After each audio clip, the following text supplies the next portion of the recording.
Cumprimentamos as pessoas que estão conectadas conosco. Deus abençoe a todos. Hoje nós vamos tratar do Salmo 91. Peço que você abra sua Bíblia comigo, neste clássico poema conhecido como Salmo 91.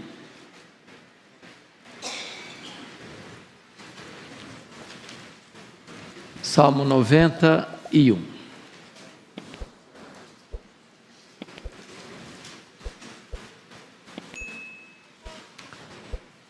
O texto diz assim: o que habita no esconderijo do Altíssimo e descansa à sombra do Onipotente, diz ao Senhor: meu refúgio e meu baluarte, Deus meu, em quem confio.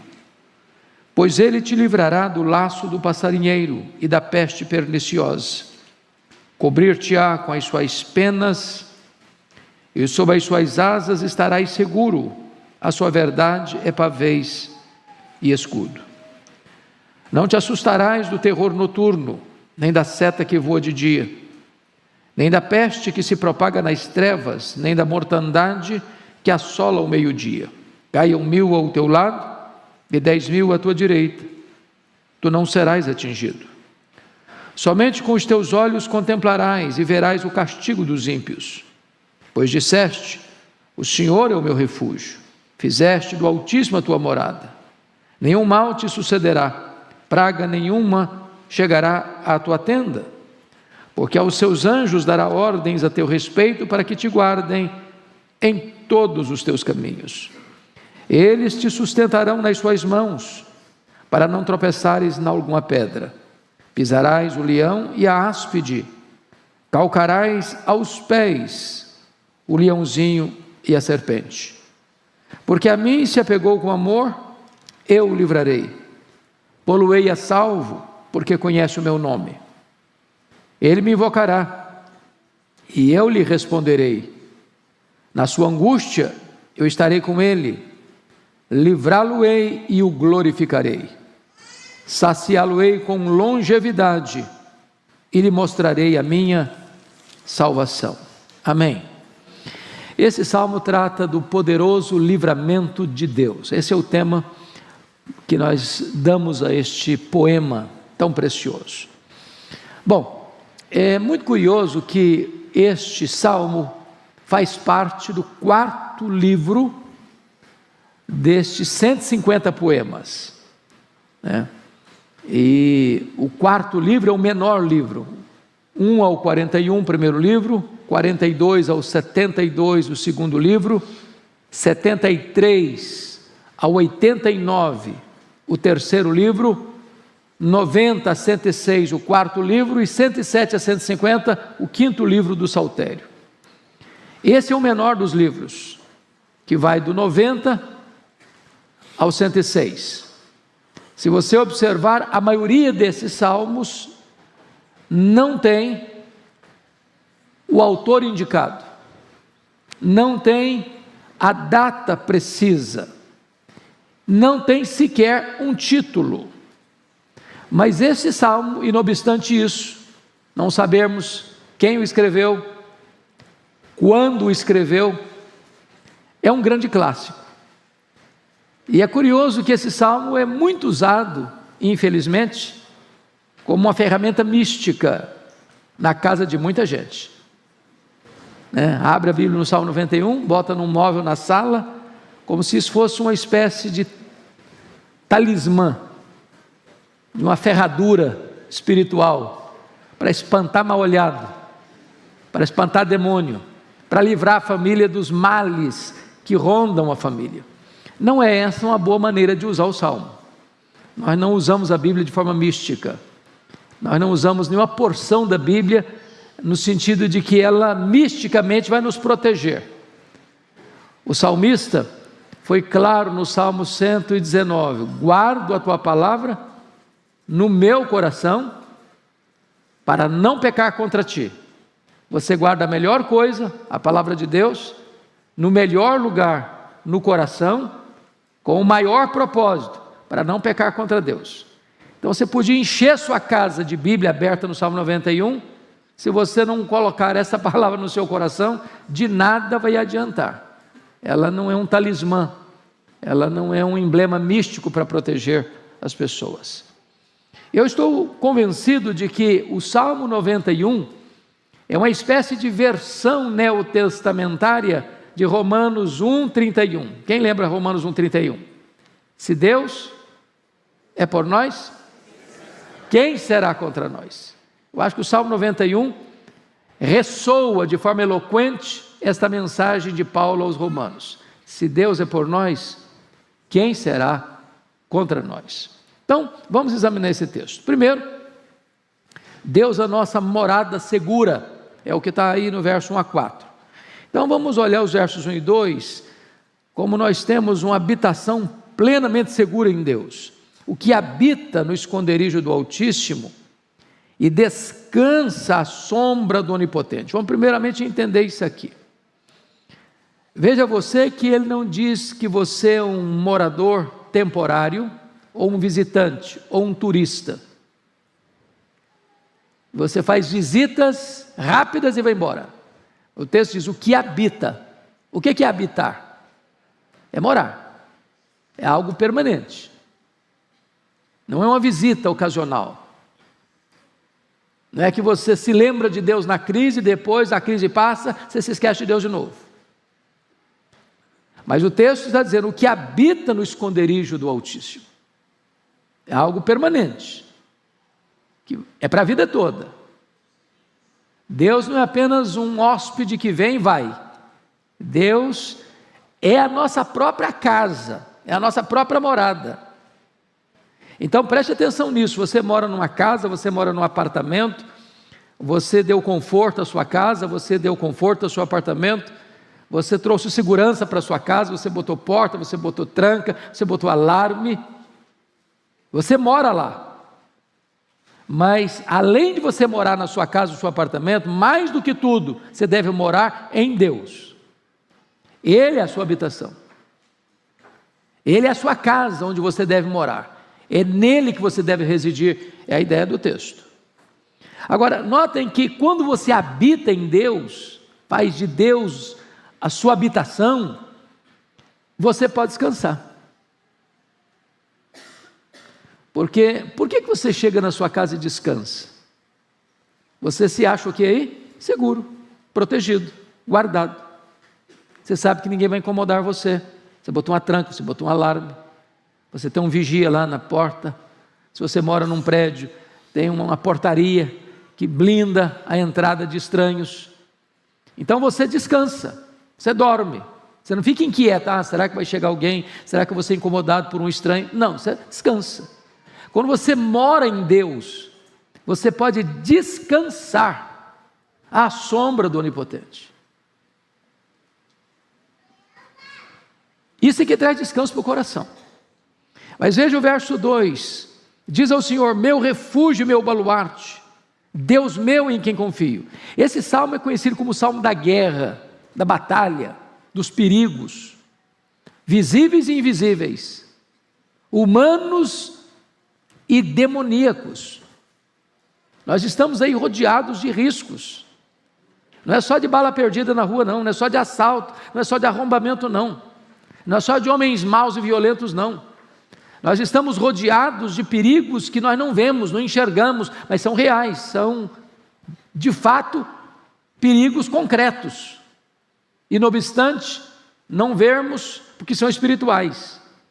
Mas o texto está mostrando para você, agora, num campo de guerra, num campo de batalha, existem lugares que o soldado, o guerreiro, o que está no meio de uma guerra acesa, encontra proteção. Na hora do aceso da batalha, para lá ele corre. É o refúgio dele, é o baluarte dele, é a fortaleza dele. E é isso que o texto está dizendo. Você passa por perigos, você enfrenta ameaças. Tem hora que você se sente encurralado, tem hora que você se sente acuado, tem hora que você se sente entrincheirado e sitiado pelo inimigo. Para onde você corre? Para onde você foge? Onde você encontra abrigo e segurança?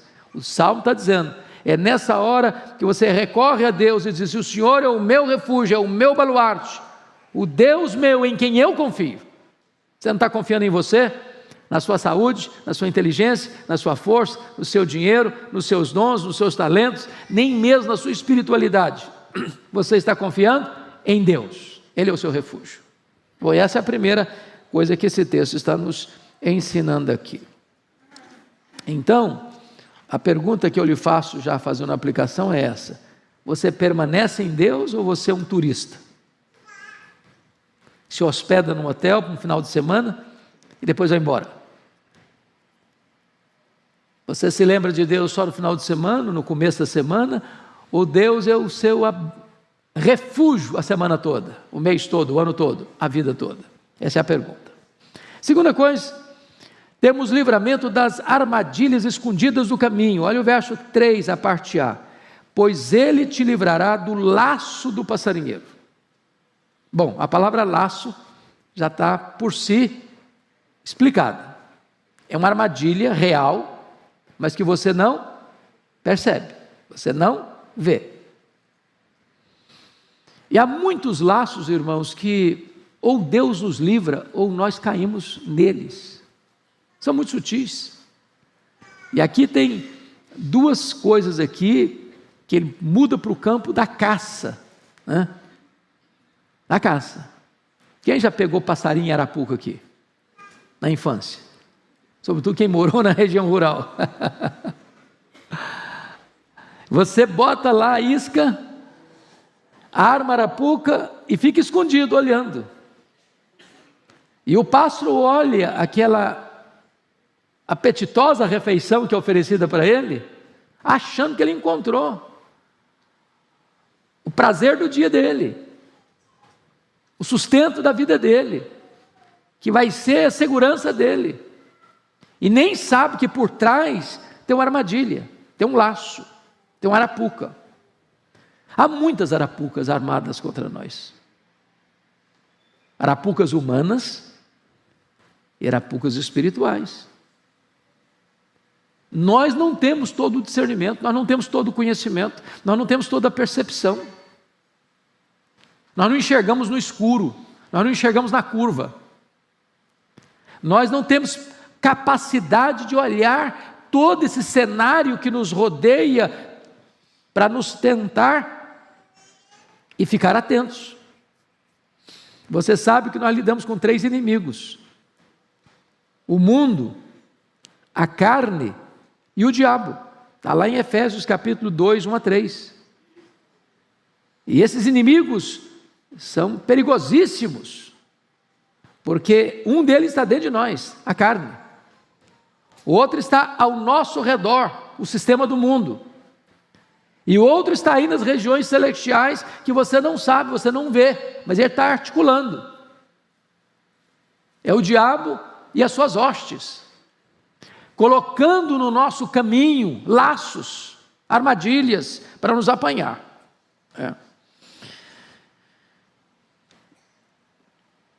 O que nós precisamos ficar atentos aqui?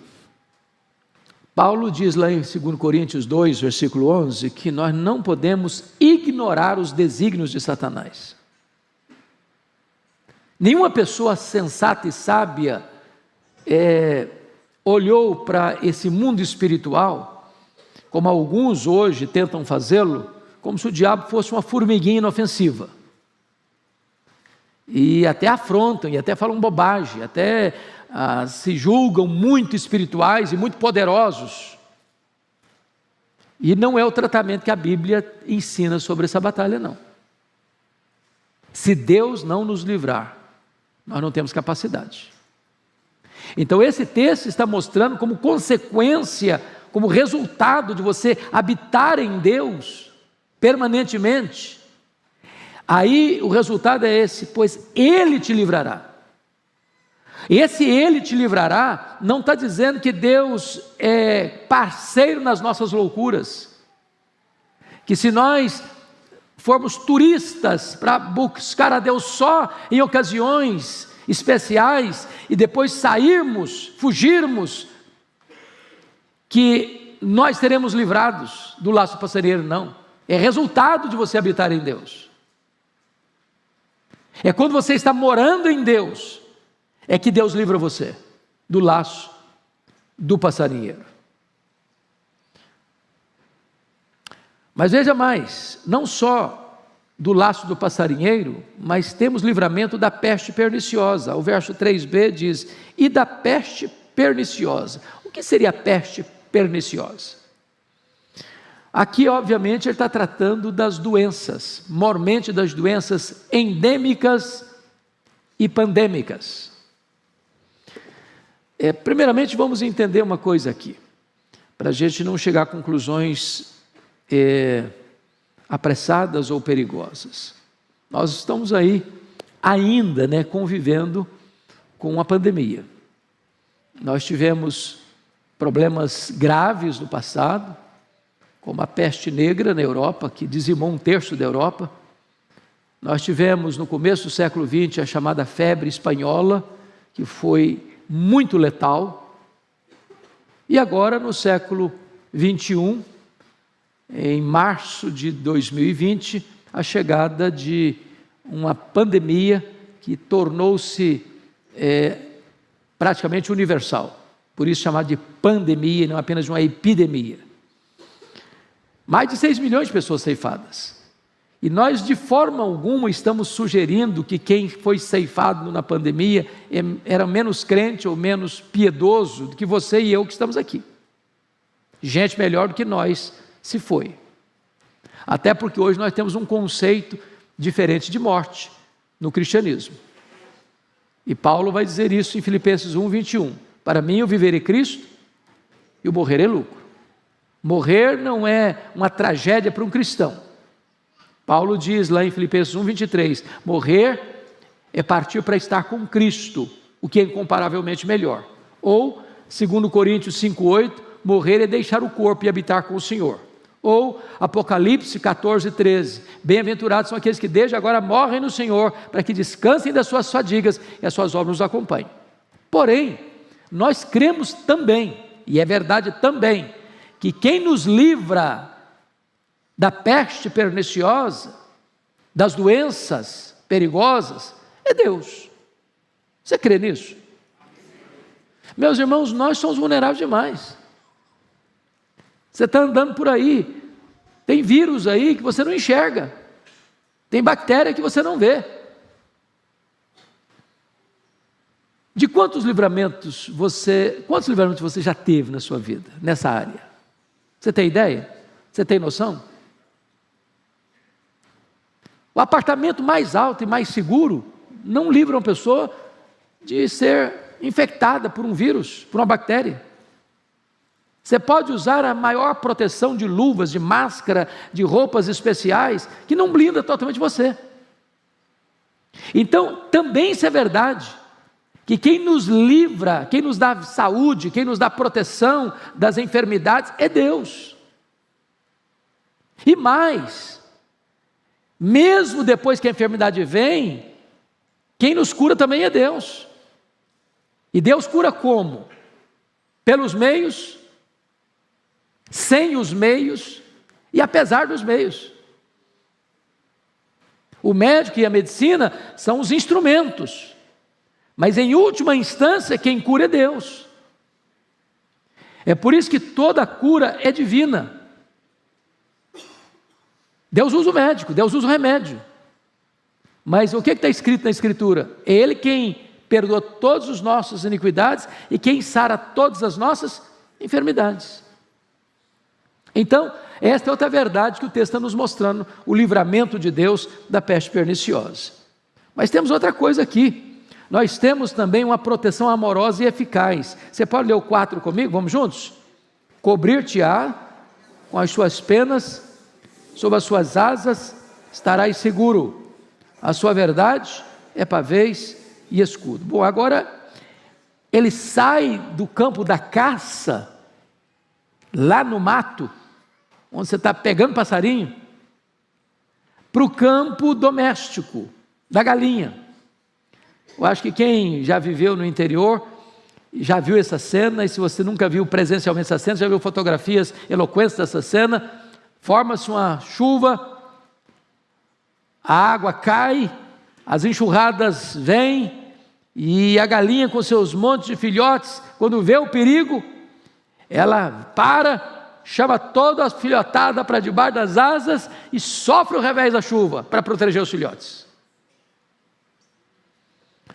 Que figura bonita, que figura eloquente do amor de Deus, da proteção de Deus, do cuidado de Deus.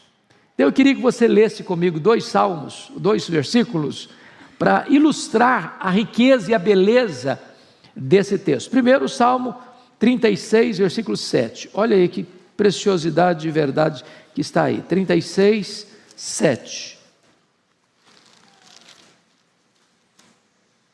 Vamos juntos? Vamos lá? Como é preciosa, ó Deus, a tua benignidade.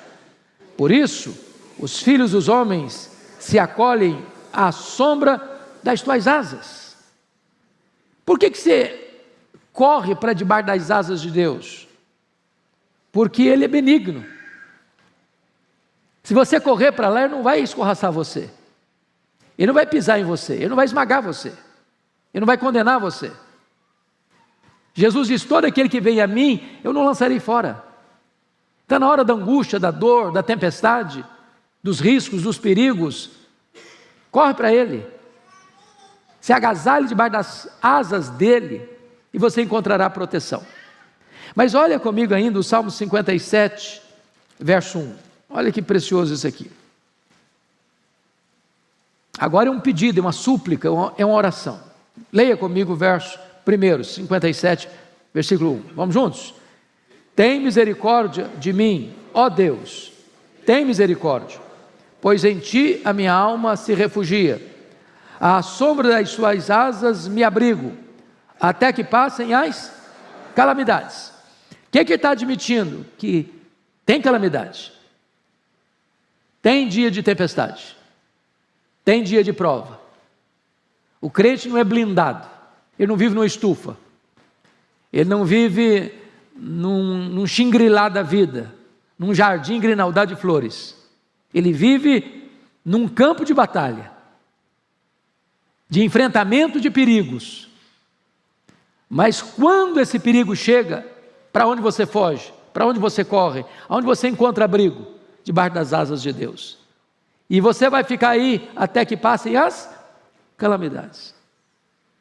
Deus é o nosso amoroso protetor.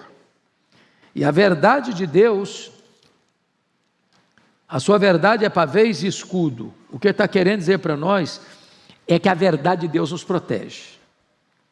Irmãos, é tão precioso isso. E quem foge da verdade de Deus, quem foge debaixo das asas de Deus, vai sofrer o revés. Vai sofrer o revés.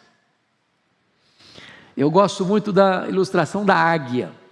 Os estudiosos que examinaram um pouco mais detidamente a águia, diz que quando a águia está voando e ela detecta a chegada de uma tempestade, ela, diferentemente do iambu, já ouviu falar no iambu? Iambu é uma ave, é muito comum aqui no Brasil, pequenininha, do tamanho de uma pomba, e o iambu só voa abaixo, só debaixo da tempestade, levando os reveses da tempestade.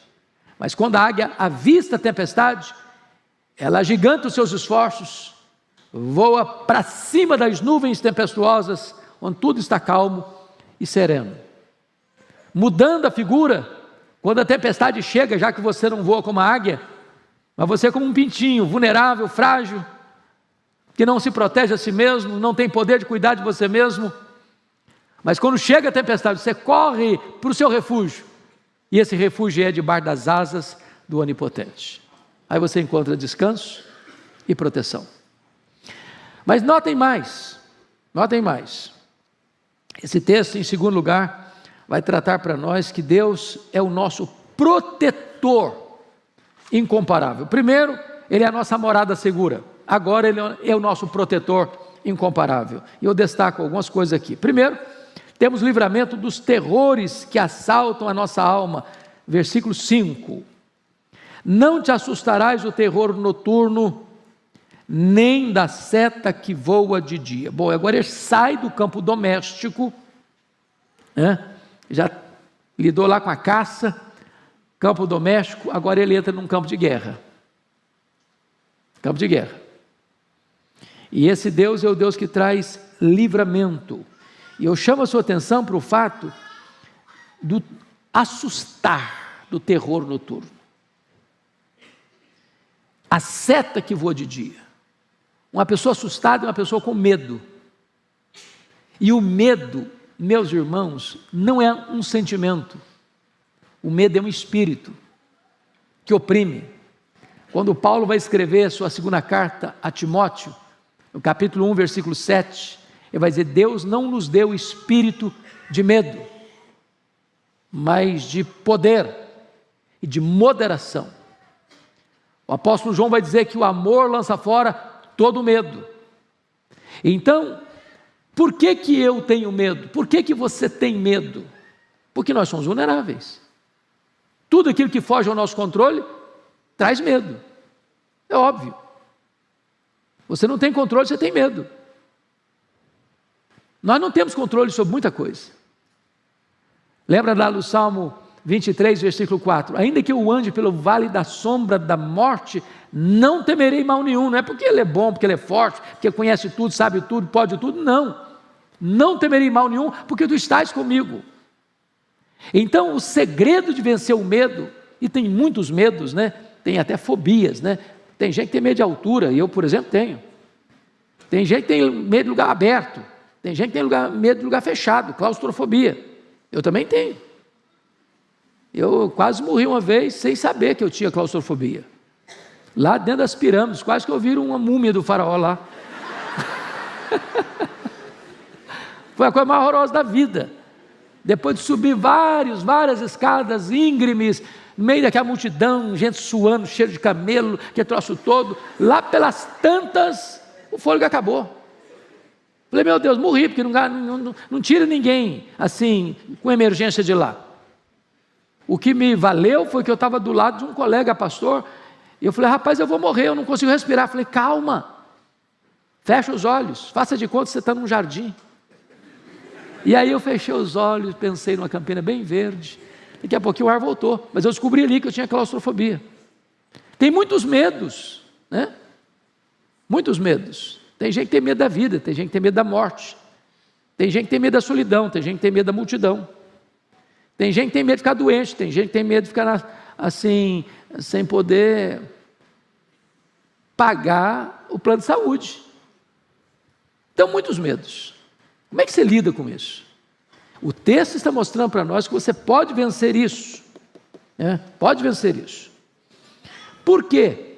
Porque ainda que no texto aqui a seta esteja voando de dia, e a ideia aqui é dos flecheiros da guerra, ainda que o terror noturno chega à noite, você está com medo do que vai acontecer, você não vê o inimigo, as guerras daquela época eram de enfrentamentos, você pode crer no que está escrito em Isaías 54:17, a arma forjada contra você não vai prosperar, que você está protegido, morando em Deus, debaixo das asas do Deus onipotente, descansando debaixo da sua sombra. Bom, mas veja em segundo lugar, nesse ponto de proteção, temos livramento de perigos visíveis e invisíveis, no verso 6, olha aí, nem da peste que se propaga nas trevas, nem da mortandade que assola o meio-dia. Ele está falando aí também do ambiente de guerra. Qual era um subproduto da guerra? Pessoas feridas, pessoas infectadas, pessoas adoecidas, nem sempre tinha como tratar, né? Hoje tem tantos filmes de guerra, e eu perdi um pouco o gosto, porque eles botam uma dose de violência maior do que a realidade. Então, parece que fica uma coisa muito irreal, né? Mas quantas vezes você já viu um cenário de guerra, uma pessoa ferida, no meio da sujeira, o remédio ali não tem tanto efeito, não dá para tirar a pessoa dali rapidamente, para uma cirurgia, para um tratamento, e as pessoas viviam esse drama naquele tempo, e ele está mostrando para nós só um detalhe aqui, a peste são as doenças, são as pestilências, e a mortandade falando das guerras, da perseguição. Versículo 6, nem da peste que se propaga nas trevas, nem da mortandade que assola o meio dia. Você não está o quê? Assustado com isso.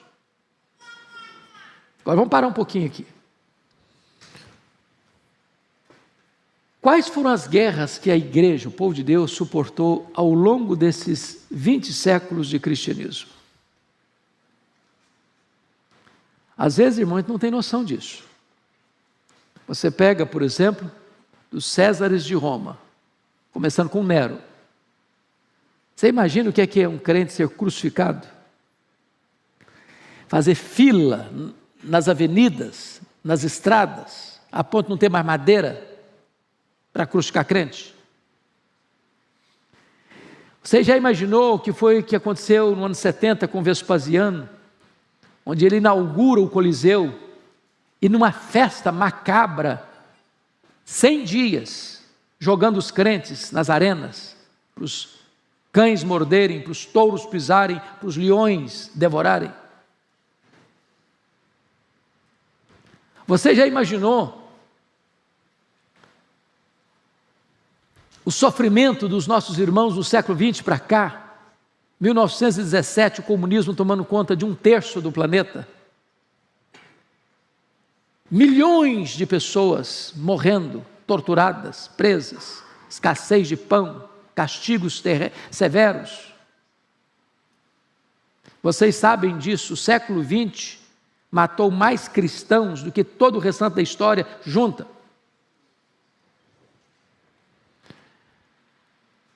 Então, o que eu estou trazendo para vocês é que esses medos, ou esses temores, fizeram parte do povo de Deus. Quantos morreram na Inquisição? Quantos morreram nas guerras étnicas, tribais, religiosas?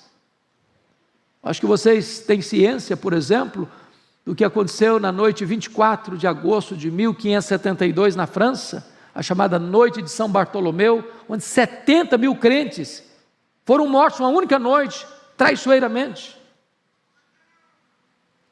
Então, quando esse texto mostra para nós que você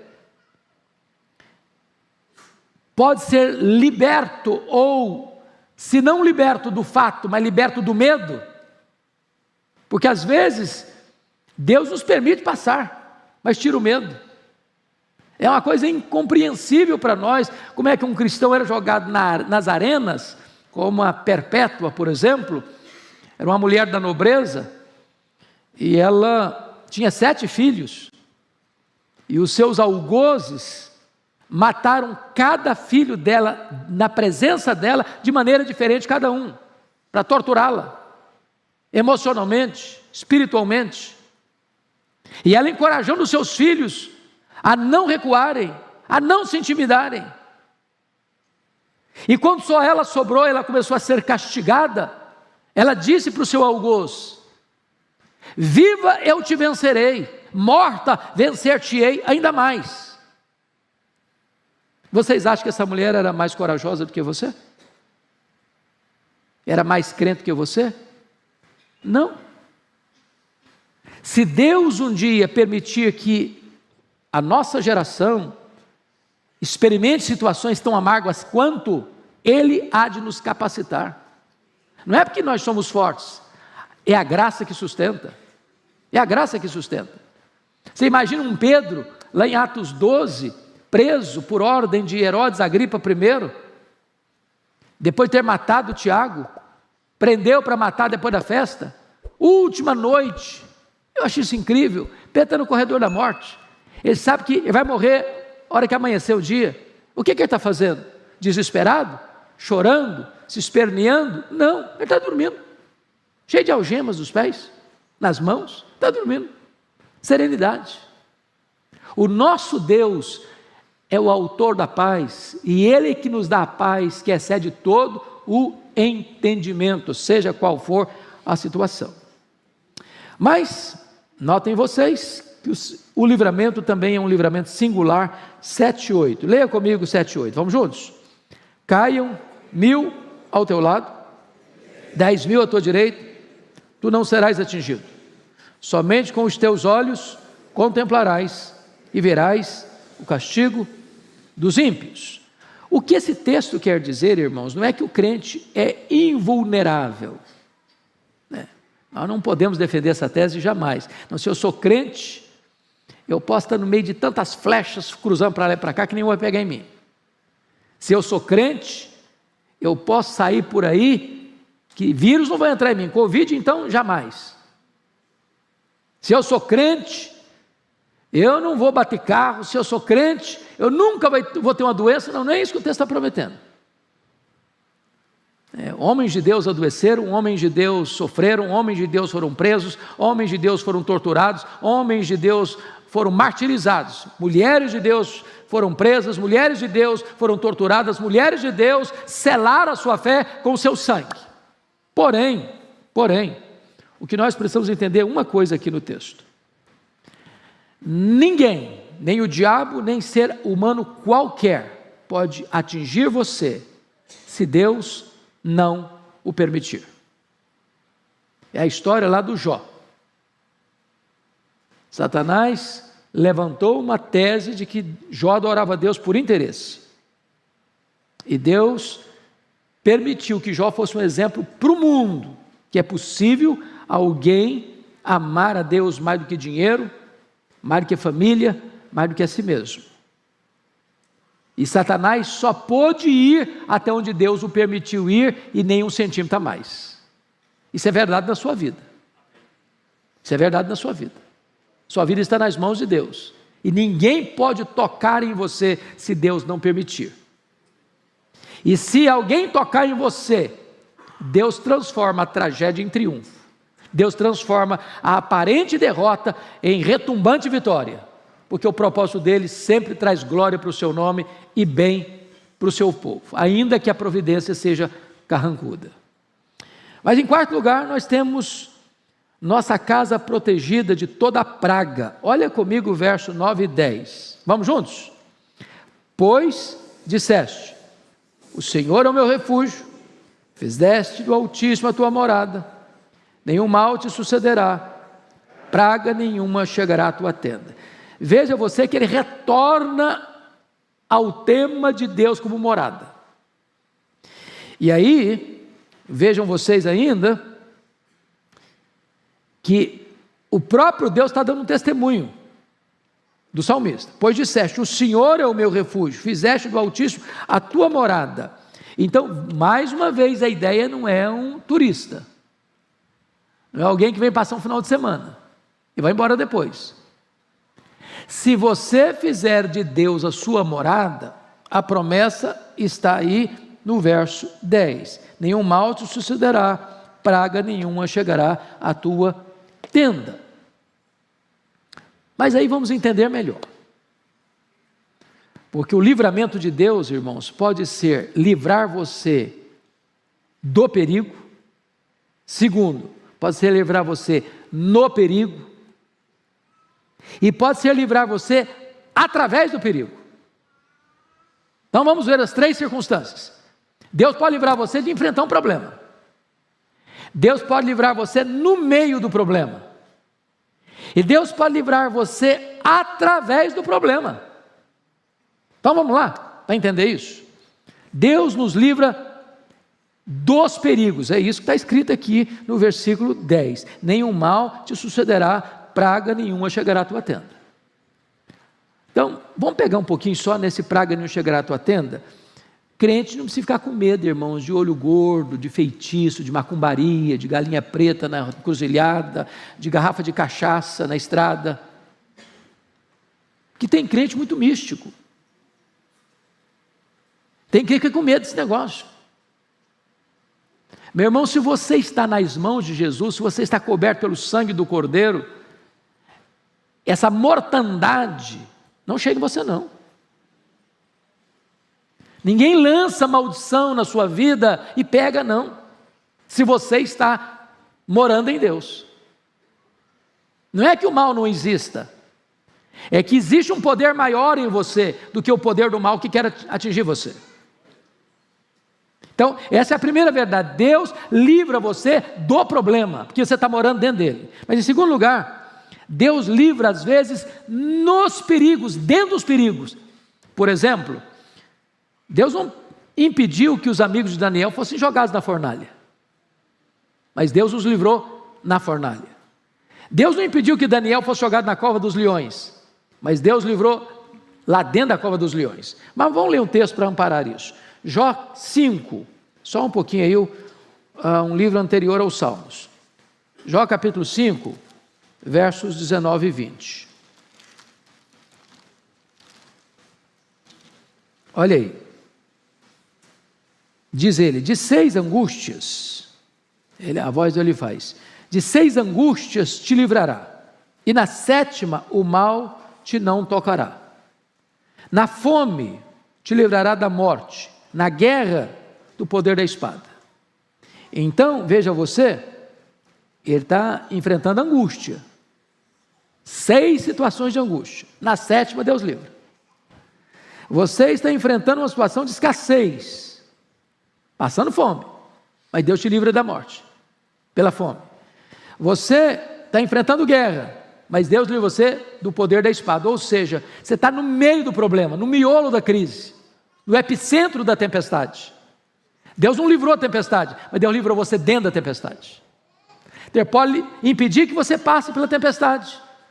Ele pode permitir a tempestade e livrar você no meio da tempestade. Mas em terceiro lugar, Deus nos livra pelos perigos. Como assim? Veja comigo lá em Jonas, profeta Jonas. Profeta Jonas.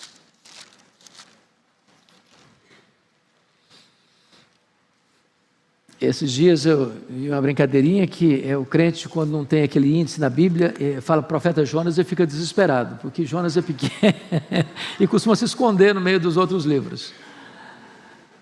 Então Jonas, veja aí versículo de número 17, Jonas 1,17. Deparou o Senhor um peixe para que tragasse a Jonas, e esteve Jonas 3 dias e 3 noites no ventre do peixe. Eu fico imaginando o Jonas ser lançado no mar. Bom, eu sei nadar, eu me viro, eu podia pensar. Aí de repente, um grande peixe deu uma engolida nele. Falei, bom, agora acabou. Foi o primeiro cara a andar de submarino na história. Só que aquele grande peixe, que parecia ser o seu problema, porque tem esperança para um cara no ventre de um grande peixe? Primeiro que o perfume lá não era francês, né? Segundo que o desconforto, eu nem imagino quão grande devia ser. Mas aquele grande peixe não foi enviado para matar Jonas, para destruir Jonas, para acabar com ele, porque olha aí o que está escrito no capítulo 2, versículo 10 de Jonas. Falou, pois, o Senhor ao peixe, e este vomitou Jonas na terra. Então, o peixe que parecia ser o problema, na verdade, era o livramento. Tem hora que Deus permite uma providência carrancuda, e vocês, meu Deus, acabou agora. Deus, não, filho, essa providência carrancuda eu estou mandando é exatamente para livrar você, para salvar você. Como assim? É que crente desviado, irmãos, é endereço certo de tempestade. Agora, quando Deus manda a tempestade atrás do crente desviado, não é para destruí-lo, é para botá-lo de volta no caminho. Qual era o caminho de Deus para Jonas? Vai a Nínive, meu filho, é lá que eu quero você. E aí ele pensou, não, para Nínive eu não vou. Deus quer, mas eu não faço. Deus manda, mas não obedeço. A minha vontade vai prevalecer. Eu vou pegar um navio e vou para Tarsis. Sabe onde fica Tarsis naquela época? Ficava no fim do mundo. Era o último limite do mundo conhecido da época. Onde diz a profecia que não tinha palavra de Deus. Eu não quero escutar Deus, mas não. Eu não quero ser incomodado. Eu não quero obedecer, pronto. Aí o que Deus faz? Manda um peixe. O submarino. E ele nem precisou pagar mais passagem, não. O peixe foi andando com ele, atravessando os mares. E não foi perto não, viu? O peixe foi despejá-lo lá no porto de Nínive. Meu filho, é aqui que eu te quero. Você não quer não? Pois eu mando um submarino pegar você, dar uma carona para você, e você vai para onde eu estou mandando. Então tem hora que Deus nos livra do problema, tem hora que Deus nos livra no problema, e tem hora que Deus nos livra através do problema. Esse é o nosso Deus. Mas em quinto lugar, volta lá para o Salmo 91. Isso é precioso demais, irmãos. Quinto lugar, temos a escolta dos anjos em nosso favor, versículos 11 a 13. Pode ler em voz alta comigo? Vamos juntos? Porque aos seus anjos dará ordens a teu respeito, para que te guardem em todos os teus caminhos. Eles te sustentarão nas suas mãos, para não tropeçares em alguma pedra. Pisarás o leão e a áspide, calcarás aos pés o leãozinho e a serpente. Bom, então vamos entender aqui que quando o perigo é sobrenatural, Deus envia um socorro sobrenatural. Por exemplo, você não quer ter a sua casa arrombada. O que é que você faz na sua casa? Bota uma porta boa, uma tranca boa, bota um alarme. Você não quer ter problema com o seu carro. Você faz o quê? Faz um seguro, um bom seguro. São providências humanas. Compete a você. Você faz um plano de saúde. Por que você faz um plano de saúde? Porque você entende que se você adoecer, você precisa de assistência médica. Isso é providência humana. Agora, há problemas que existem, são reais, invisíveis, porém factuais, que você não vê, que você não percebe. São problemas espirituais, são ameaças espirituais. E Deus manda quem? A providência sobrenatural. Você está vendo o anjo? Você já viu o anjo? Eu não vi. Talvez, em algumas circunstâncias da minha vida, eu tive altas suspeitas de que não era gente, era anjo. Mas eu não posso confirmar também não. Não me deu o CPF celestial. Então, note você o que está escrito aí. Veja você, versículo 11, porque aos seus anjos dará ordens a teu respeito. Então, ou seja, os anjos são diáconos de Deus, servos de Deus, ministros de Deus, debaixo das ordens de Deus, para fazer o que na sua vida? Para guardarem você. Meus irmãos, um dia, certamente, nós vamos saber de tudo, quando chegarmos lá, vamos conhecer como somos conhecidos. Quantos livramentos você já teve? Eu fico imaginando, nas estradas perigosas do Brasil. Eu já fiz muitas loucuras lá no Espírito Santo, vocês sabem, tem estradas não tão boas quanto aqui em São Paulo, viajando de madrugada, com sono. Quantas vezes desponta numa curva um caminhão em cima de você e você tem que jogar para o acostamento, nem sabe se tem acostamento. E Deus livrou, e Deus poupou. E quantos que você nem ficou sabendo? Atrasou 5 minutos, aquele atraso vai para poupar a sua vida. Eu ontem mesmo estava em Natal, feliz da vida, voltando, 6 da tarde, embarquei, tudo bonitinho, agora eu vou escrever, tirei meu computadorzinho, comecei a escrever, aí o piloto falou, olha, tem um problema no avião, todo mundo desce. Falei, vai ser uns 10 minutinhos, resolve o problema. Que nada, 10 minutinhos, não, o avião não saiu. Aí eu tinha que ficar 8 horas no aeroporto. 8 horas. Já cansado, precisando tomar um banho. E aí eu já liguei para o pastor Orival, pensei que eu estava aqui, eu falei, eu estou na Paraíba, varão. Falei, pois eu não chego para as 8. Daqui a pouquinho o irmão querido me liga, falou, olha, estou mandando um carro te buscar, você vem aqui para minha casa, vai tomar um banho, vai jantar comigo. E o papo rolou até de madrugada. E eu não sei, imagine se esse avião com defeito fosse descobrir o defeito lá em cima. Não dá para parar para encostar na oficina e consertar. Então tem hora que você acha que o negócio está ruim, Deus está falando, meu filho, eu estou te dando um livramento, você não está sabendo? Como diz o ditado, você não conhece da missa 1/3. Deus dá ordens aos seus anjos. Os anjos de Deus são ministros de Deus, lá em Hebreus 1,14, em favor dos que herdam a salvação. A salvação. Agora, vejam vocês, meus irmãos, que o que pode um anjo de Deus fazer? Quão poderoso é esses ministros de Deus? Só para dar um exemplo. Vocês se lembram quando o poderoso exército assírio cercou Jerusalém? As 10 tribos do norte, chamada Israel, caiu nas mãos da Síria, quando Ezequias era rei aqui em Judá. Esse mesmo rei que tomou Samaria, entrincheira Jerusalém, com mais de 185 mil soldados. Irmãos, não tinha 185 mil pessoas dentro de Jerusalém. Não tinha. A cidade era menor que isso. Você já imaginou mais do que um soldado para cada habitante da cidade? Fortemente armado? E o rei ainda mandou um recado abusado para o Ezequias: pode se render, porque não tem Deus que livra você da minha mão. Ninguém resiste ao meu poder militar. E Ezequias ficou desesperado, porque não tinha nem tempo, nem recurso, nem homens para resistir à invasão iminente. Aí ele vai apresentar o caso ao profeta Isaías. Isaías levou o caso para Deus e falou: meu filho, fica tranquilo, essa batalha é sua, não é minha, deixa comigo.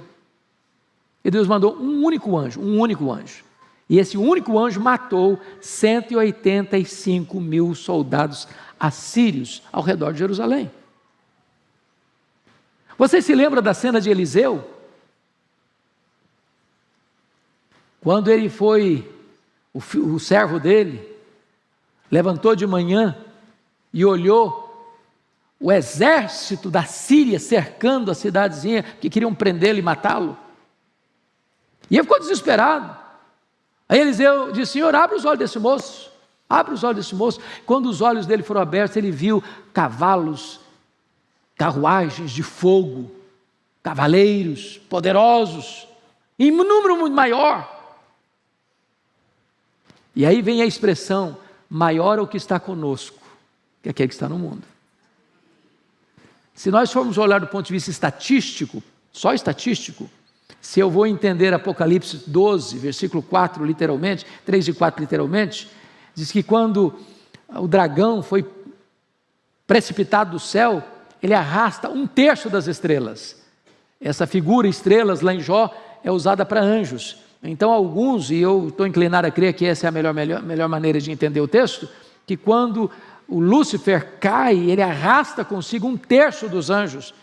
Mas se 1/3 caiu, nós temos 2/3 que são anjos de Deus, que não caíram e que estão a nosso serviço.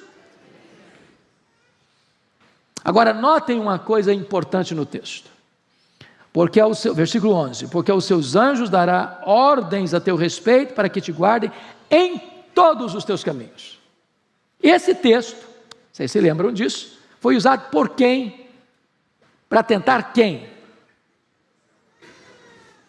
Foi usado por Satanás para tentar Jesus. E ele citou esse texto para Jesus. Mas palavra de Deus na boca do diabo não é palavra de Deus, é palavra do diabo. Sabe por quê? Porque o diabo é um péssimo hermeneuta, um péssimo exegeta, e sempre que ele cita, ou ele acrescenta, ou ele tira alguma coisa. Lá no Éden, ele chegou para Eva e perguntou assim: é assim que Deus disse, não comereis de toda a árvore do jardim?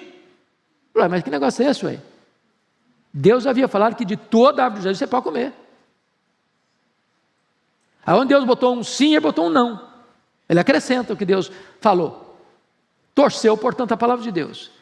Quando o diabo vai citar esse texto para Jesus, levando ao pináculo do templo, o que ele omitiu no texto?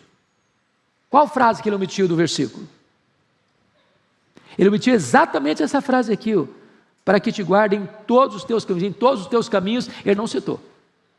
Ele não citou. Por que não citou? Quando é que Deus promete guardar você? É quando você está fazendo loucura? É quando você está na rota da desobediência? Deus promete guardar você quando você está andando em todos os caminhos dele. A proteção está na obediência e não na desobediência. Então preste atenção nisso. Não queira fazer de Deus parceiro das suas loucuras. Porque a promessa, ela só é eficaz, efetiva, na medida em que você está andando com Deus, nos caminhos de Deus. Pois bem, vamos dar uma olhadinha agora ainda. O texto termina dizendo que pisará, versículo 13, pisarás o leão e a áspide, calcarás aos pés o leãozinho e a serpente, ambas as figuras, o leão e a serpente são símbolos de quem na Bíblia? Satanás. E a Bíblia diz lá em Romanos que Deus calcará o diabo em breve debaixo dos pés da igreja. Porque Jesus é o cabeça, a igreja é o corpo. E diz a Bíblia que quando Jesus voltar, Ele vai colocar todos os inimigos debaixo dos seus pés. E essa vitória é de Cristo e da sua igreja. Então, os inimigos não podem mais prevalecer sobre a igreja. Então, vamos ao último ponto. Deus, o nosso abençoador amado. Eu chamo a sua atenção dos versos, então, 14 a 16, para uma mudança radical no texto. Agora não é o salmista que está falando de Deus. Agora é Deus que está falando do salmista. Dos versos 1 a 13, o salmista está olhando para Deus e descrevendo quem é Deus para ele. Dos versos 14 a 16, Deus está olhando para o salmista e fazendo comentários acerca dele e fazendo promessas a ele. Então vamos ver quais são essas promessas. Primeiro, livramento, versículo 14, porque a mim se apegou com amor, eu o livrarei, pô-lo-ei a salvo, porque conhece o meu nome. Então tem duas coisas aí, se apegar com amor e conhecer o nome de Deus. Preste atenção que uma coisa é consequência da outra. Você só pode amar a Deus se você conhece a Deus. Deixa eu ilustrar isso com uma frase que me marcou no meu ministério, marcou o meu ministério. Eu estava pregando em Belo Horizonte certa feita, numa igreja presbiteriana, e aí uma moça se aproxima de mim e diz: pastor, eu estou deixando a igreja presbiteriana. Eu falei: mesmo, minha filha, você está deixando? O que aconteceu? Surgiu algum problema, brigou com alguém, foi maltratada na igreja? Eu falei: não, nada disso aconteceu, mas eu queria uma igreja que me empolgasse. Eu queria uma igreja que tivesse história para eu me orgulhar dela. Eu falei: mas você conhece a história da igreja? Eu falei: eu não conheço não. Eu falei: mas como assim? E eu estava com tempo, falei: então senta aqui que eu vou te contar. E gastei 2 horas com ela. E comecei lá do Velho Testamento, Novo Testamento, dos pais da igreja, dos pré-reformadores, dos reformadores, dos pós-reformadores, dos puritanos, dos avivalistas, até chegar hoje. 2 horas. E quando eu terminei de falar para essa menina, as lágrimas estavam rolando no seu rosto. E ela me disse uma frase que eu nunca mais esqueci. Ela disse assim: pastor Hernandes, ninguém pode amar aquilo que não conhece. Você não vai amar a Deus se você não conhece a Deus. Você não ama estranho. Você só ama as pessoas com quem você se relaciona. Então, quando você conhece a Deus e você ama Deus, Deus está prometendo por você a salvo de tantas enrascadas, de tantos perigos, de tantas ameaças, de tantas armadilhas. Segundo, o que Deus promete? Resposta às suas orações. Olha aí o versículo 15, a parte A. Ele me invocará e eu lhe responderei. Que coisa maravilhosa, irmãos, é saber que Deus responde a oração. Oração não é para gente forte, é para gente fraca. E vamos corrigir algo, teologicamente falando. Tem muita gente dizendo que a oração é poderosa. Isso não é verdade. A oração não é poderosa. Poderoso é o Deus que responde a oração. O poder não está em você que ora. O poder está no Deus que recebe a oração. Está escrito aí: Ele me invocará e eu lhe responderei. Isso é promessa de Deus. Então invoca a Deus, fala com Deus, apresenta a Deus a sua causa. Talvez você veja aqui hoje com uma batalha imensa na sua vida, na sua família, no seu casamento, na sua vida física, na sua saúde, na sua vida financeira. Não sei qual é a luta que você atravessa. Apresenta essa causa para Deus. E tem uma promessa: Deus vai responder a você. Terceiro, consolo na angústia.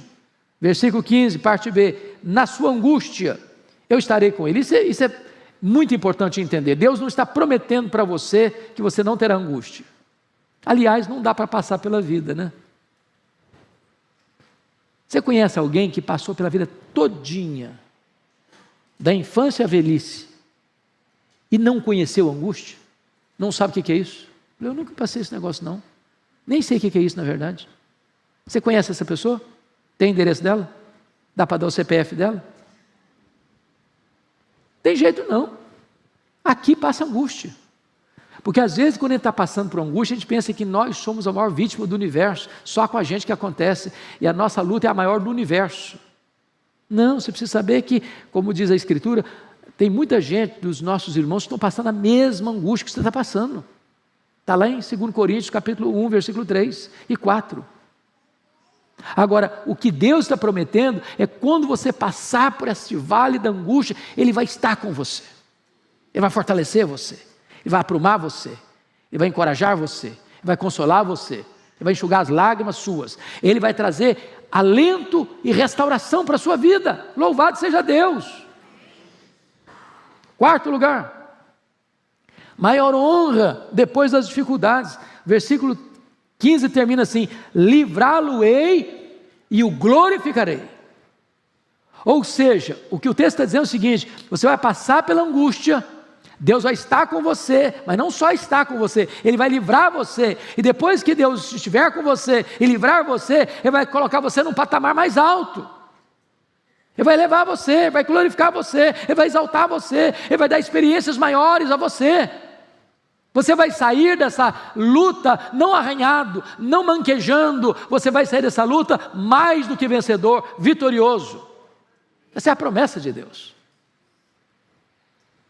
Mas em quinto lugar, Deus promete para você longevidade. Olha o verso 16, parte A: saciá-lo-ei com longevidade. Bom, a ideia de saciar é bonita. Significa que você e eu temos sede de viver, e viver muito. Alguém que deseja morrer jovem aí?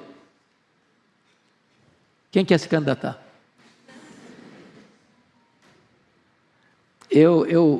Ontem eu terminei o comentário de Eclesiastes. E se Deus quiser eu quero expor aqui alguns desses textos. Mas o último capítulo de Eclesiastes é certamente a peça literária mais importante da literatura mundial sobre velhice. Velhice. E ele diz que velhice é uma tempestade, igualzinho uma tempestade. Forma a tempestade, o aguaceiro, e daqui a pouquinho outras nuvens se formam e vem outra tempestade. Daqui a pouquinho você nem levantou direito a cabeça, outra tempestade.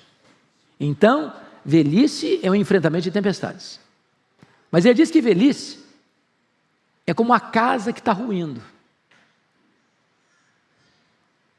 Então, a gente às vezes quer tapar o sol com a peneira e dizer que é a melhor idade. Como diz a brincadeira, me engana que eu gosto. Não, a Bíblia não trata com melhor idade não. Agora, o que é maravilhoso é que na teologia do Novo Testamento, Paulo diz: se a nossa casa terrestre se desfizer, que a casa está ruindo mesmo, nós temos uma mansão, feita não por mãos, eterna nos céus. E por muitos anos eu achava que a mansão era a casa que a gente ia morar lá no céu, assim, com mármore celestial, com as torneiras de ouro, com aquele negócio assim, o jardim suspenso da Babilônia, no varanda. Nada disso. O texto está falando do seu corpo, corpo da ressurreição, corpo de glória. Então nós encaramos a velhice, não porque é a fase linda, maravilhosa da vida, né? Eu brinquei domingo passado aqui, na aula que eu dei, no domingo anterior, que eu gostava muito do Evandro Luiz da Silva, com seu espírito assim, jocoso, de falar as coisas, como o pastor Erival tem esse dom também. Então, as coisas mais pesadas ficam leves. E eu vou repetir porque tem gente nova aqui. Ele disse que a vida humana se resume em 4 animais. 4 animais. Ele diz, quando você é jovem, você é o gavião. Você come qualquer coisa, você compra lá, compra cá, briga com qualquer um, você briga com a sua sombra, tudo está bom, você enfrenta qualquer problema. Nada faz mal para você. Aí depois você passa para a fase da águia. Aí você já faz voos solitários, você já não come qualquer coisa mais, você não vai em qualquer lugar mais, você já é mais seletivo. Aí depois você passa para a fase do condor. Condor aqui, condor ali, condor acolá, é aquela confusão. Aí depois você passa para a fase do javali. Javali para isso, javali para aquilo, javali para aquilo outro. E a vida é assim, né? Ou é uma tempestade ou uma casa ruindo. Porém, todos nós temos sede de quê, gente? De longevidade.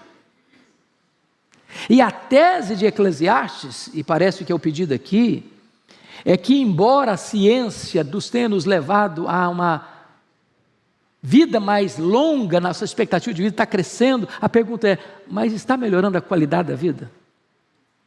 Que não basta viver muito, é preciso viver bem. E o texto está dizendo que Deus sacia você com a vida longa. Deus atende essa sede que você tem de viver. E é bom viver bem. Eu gosto, o último livro que o Dr. Billy Graham escreveu, De Volta para Casa, para mim vale o livro na primeira frase do livro. Ele diz assim, a velhice não é para os fracos. A velhice não é para os fracos. Um dia, o pastor foi visitar uma ovelha dele, que estava no leito de morte, e perguntou para a ovelha assim, e aí meu irmão, está tudo bem? É uma pergunta retórica, né? Porque às vezes devia não fazer tantas perguntas, vai tudo bem, para o cara que está lá no CTI, cheio de mangueira conectada no nariz dele, na boca dele. Mas o crente respondeu assim, vai tudo bem, pastor. A casa que eu moro está desmoronando. Mas eu já estou de malas prontas para me mudar para a casa do Pai, para a minha casa permanente. Essa é a certeza do crente. Agora, longevidade não tem só a ver com quantidade de anos vividos, mas com a qualidade dos anos vividos. Porque há muitas pessoas que morrem como criança, cumpriu sua missão, completou sua carreira. Outros morrem jovens, outros morrem na meia-idade, outros morrem na velhice. Eu não sei o que é longevidade, é um conceito às vezes que precisa ser redefinido, redesenhado. Mas Deus nos sacia com longevidade. Finalmente, Deus promete salvação plena, e lhe mostrarei a minha salvação. E essa salvação aqui, irmãos, não é só a salvação do aqui e do agora, porque se você creu no Senhor Jesus, você já está salvo. Você não será salvo não, você já está salvo. Mas nós já fomos salvos com respeito à justificação, nós estamos sendo salvos com respeito à santificação, nós seremos salvos com respeito à glorificação. Na justificação nós fomos salvos da condenação do pecado. Na santificação nós estamos sendo salvos do poder do pecado. Na glorificação nós seremos salvos da presença do pecado. Haverá um dia, entretanto, depois de tantas lutas que passamos, e o texto nos mostrou, que o Senhor Jesus vai olhar para você e vai dizer assim, vinde bendito do meu Pai, entre agora na posse do reino, está preparado para você desde a fundação do mundo. E então não vai ter mais choro, não vai ter mais dor, não vai ter mais luto, porque nós estaremos para sempre com o Senhor. Que Deus nos abençoe, meus irmãos.